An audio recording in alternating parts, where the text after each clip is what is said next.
Kitabu cha Maombolezo sura ya 3 na mstari wa 4. Kaza nyama yangu na ngozi yangu, na ameifunja na mifupa yangu. Amejenga boma juu yangu, amejenga boma juu yangu, na kunizungusha uchungu na uchovu. Amenizungushia uchungu na uchovu. Bwana Yesu asifiwe sana. Jamani, Yesu asifiwe. Jamani, Yesu asifiwe. Anasema amechakaza ngozi yangu na nyama yangu, na ameivunja mifupa yangu. Amenizungushia boma la uchungu. Bwana Yesu asifiwe. Yeremia anazungumza haya maneno kwamba amechakaza nyama yangu na mifupa yangu ameivunja. Amenizungushia boma la uchungu.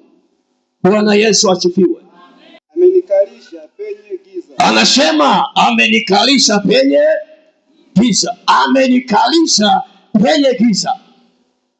Kama watu waliokufa zamani. Kama watu waliokufa zamani. Amenizinga pande zote hata siwezi kutoka. Amenizinga pande zote hata siwezi kutoka. Amenizinga pande zote hata siwezi kutoka. Amechakaza nyama yangu na mwili wangu. Amenizungushia boma. Ameniachilia uchungu na maumivu. Biblia inasema amenizingira pande zote hata nisiweze kutoka. Amenikalisha penye giza kama mahali pa wafu. Bwana Yesu asifiwe sana. Yeremia anaeleza vitu vya ndani. Anasema amechakaza nyama yangu na mwili wangu. Amechakaza na mifupa yangu. Amenizungushia boma. Yani amenizungushia boma hata siwezi kutoka. Hata siwezi kutoka. Alafu anasema hivi, baada ya kunizungushia boma siwezi kutoka. Yeremia anaongea haya maneno. Ameufanya mnyororo wangu mzito. Amefanya mnyororo wangu kuwa mzito. Naam, nikilia na kuomboleza. Naam, nikilia na kuomboleza. Msaada huyapinga maombi yangu. Anayapinga maombi yangu. Bwana Yesu asifiwe. Jamani, Yesu asifiwe. Anasema amechakaza mwili wangu na nyama yangu na mifupa yangu ameifunja kabisa. Amenizungushia boma ili nisiweze kutoka. Amenizungusha nini? Boma ili nisiweze kutoka. Amenikalisha mahali pa giza kama mahali pa wafu. Alafu anasema nikilia naomba msaada. Amenifunga kwa minyororo. Bwana Yesu asifiwe sana.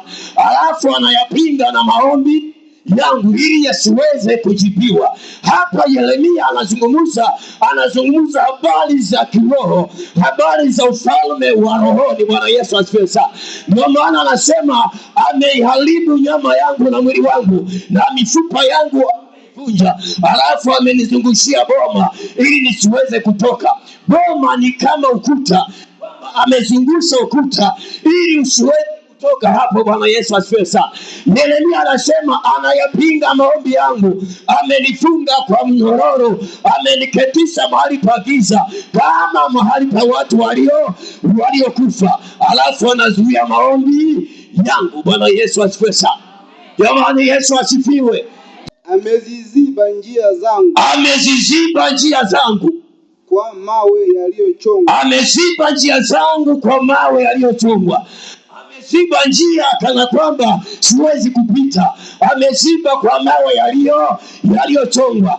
Alafu anazuia maombi yangu. Unajua, maombi ni kitu ambacho kinaleta mpenyo. Maombi ni kitu ambacho kinafungua milango iliyofungwa. Maombi ni kitu ambacho kinafanya njia pasipo njia. Ndio maana anasema ameziba, pinga maombi yangu. Alafu ameziba njia zangu kwa mawe yaliyochongwa. Ameziba njia zangu kwa mawe yaliyochongwa. Njia zilizozibwa zinaweza kufunguliwa kwa nguvu ya maombi. Na maombi sio maombi tu, maombi yenye mamlaka, kama maombi aliyoomba nabii Yeremia wakati wa kipindi cha ufalme Ahabu. Yeremia akamwambia Ahabu, akasema mvua haitanyesha muda wa miaka 3.5. isipokuwa kwa neno langu. Maombi yenye mamlaka. Anasema ameziba njia zangu kwa mawe yaliyochongwa. Kumbuka pale mwanzo anasema ameharibu ngozi yangu na nyama yangu, na amevunja mifupa yangu. Amenizingira, anayapinga maombi yangu. Ameniketisha mahali pa giza kama pa watu waliokufa. Anasema na nikilia nikiomba nini? Nikiomba msaada. Anasema ameziba njia zangu kwa mawe yaliyochongwa, ili nisiweze kutoka, ili nisiweze kuinuka. Ameziba njia zangu ili nisiweze kupita. Bwana Yesu asifiwe sana. Nakwambia mtumishi wa Mungu, kwa neno la Mungu njia zifunguliwa na unakwenda kupita kwa jina la Yesu.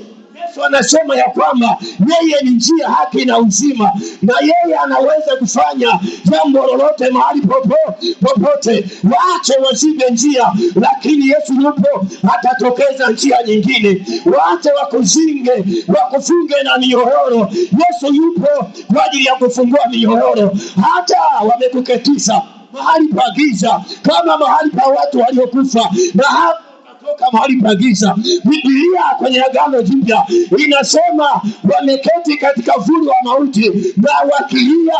Yesu ndiye mwanga, Yesu ndiye njia ya kutoka katika mateso, ya kutoka katika mateso ambayo huwezi kutoka kwa akili za ubinadamu, lakini kwa neema ya Mungu yeye anafanya pasipo